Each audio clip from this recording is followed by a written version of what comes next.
गांव में काफी दिनों से चोरियां हो रही थी। एक दिन गांव का मुखिया पीपल के वृक्ष के नीचे बैठा गांव में हो रही चोरियों के बारे में सोच रहा होता है कि तभी गांव के धर्म काका मुखिया के पास आकर कहते हैं, अरे ओ मुखिया, आज तो सुखिया के घर पर भी चोरी हो गई।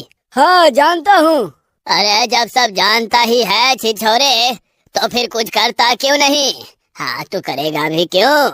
तुझे छिछोरे पंथी से फुर्सत मिले तब ना। धर्म काका की बात सुनकर मुखिया आग बबूला होता हुआ बोलता है, अरे बोल तो ऐसे रहा है जैसे कि मैं इस गांव का ठेकेदार हूँ। अरे ठेकेदार नहीं है, लेकिन गांव के मुखिया तो हैं। मुखिया हूँ इस गांव का, डिप्टी कलेक्टर नहीं हूँ। हाँ समझ गया, तू केवल बस नाम का मुखिया है। हाँ अरे तू भी तो केवल नाम का ही धर्म है, वरना धर्म जी का नाम सुनकर तो अच्छे अच्छे चोरों के पसीने छूट जाते हैं। अरे तो क्या तूने मुझे फिल्मों वाला धर्मबाजी समझ रखा है? निठल्ले छिछोरे कहीं के। धर्म काका की बात सुनकर मुखिया गुस्से से खड़ा हो जाता है और दोनों में कहासुनी होने लगती है। दोनों में हाथापाई होने वाली होती है कि तभी वहाँ गंगा मौसी आ जाती हैं और दोनों से कहती हैं, तुम दोनों बुड्ढों को बस लड़ने के अलावा और कोई काम ही नहीं है। खुद को जवान समझते हो, अगर बुढ़ापे में हड्डी पसली सरक गई तो लेने के देने पड़ जाएंगे। मुझे तो पूरा शक है कि उन दो निकम्मों बलिया और कलिया का ये काम है।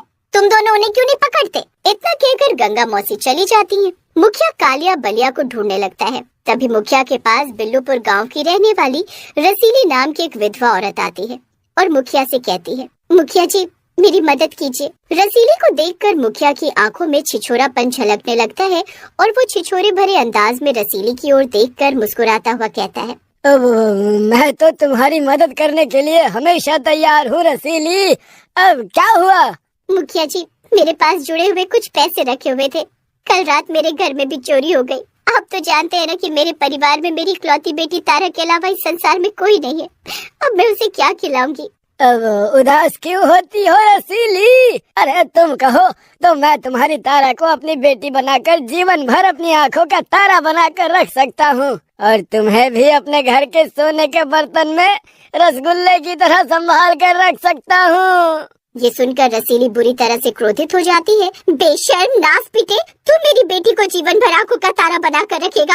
अरे तेरे जीवन के दिन ही कितने बचे हैं? शमशान में पैर लटकाए बैठा है, मगर तेरी जवानी खत्म नहीं हो रही। इतना बोलकर रसीली गुस्से से अपने घर पर चली